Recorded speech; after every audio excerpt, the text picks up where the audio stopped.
नमस्कार मंडळी. तर हे बघा, आमची बकडा सकाळी सकाळी रेतीवर खेळत होती.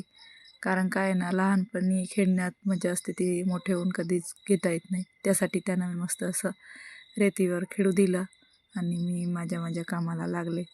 आज मला स्वयंपाकमध्ये बनवायचं होतं कारले.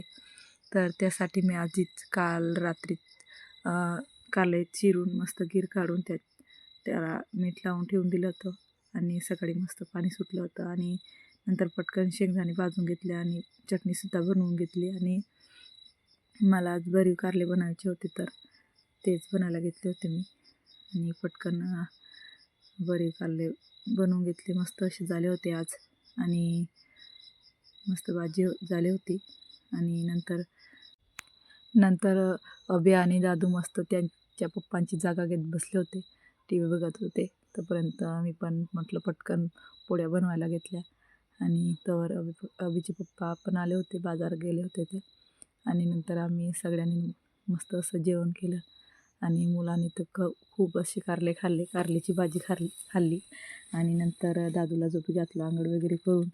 आणि नंतर मला बाकीची जी कामं आहेत ते आवरायला घेतली. मी दोन्ही भांडी राहिली होती ती करायला घेतली. आणि नंतर मस्त असं नंतर संध्याकाळी मी पण मस्त अशी फ्रेश झाले. आणि अभिच्या पप्पांना दूध गरम करून दिलं, हळद आणि अद्रक टाकून. आणि नंतर मी पण चहा बनवून घेतला. मला तर संध्याकाळी आणि सकाळी थोडा का असेना चहा हवाच असतो. आणि नंतर मस्त अशी रात्रीच्या जेवणात खिचडी बनवून घेतली होती. आज फक्त खिचडी बनवली होती. आणि बाजारातून अभिच्या पप्पांनी हरभरे आणले होते, सीझनचे पहिले हरभरे आहे हे. आणि पहिल्यांदाच आणले तर पटकन भाजायला घेतले चुलीवर. आधी तर त्याने दिवस आणले होते, तर दिवस आम्ही बऱ्यापैकी खूप खाऊन घेतले, कच्चेच मस्त हिरवे हिरवेगार होते ते खाऊन घेतले. आणि जे राहिले ते भाजायला घेतले होते. आणि आज मुलांना काय झालं होतं, झोपलेच नाही, बराच टाईम झाला होता तरी. आणि नंतर आम्हीसुद्धा हरभरे एन्जॉय केले.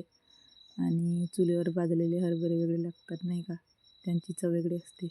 चला भेटू नेक्स्ट व्हिडिओत. बाय.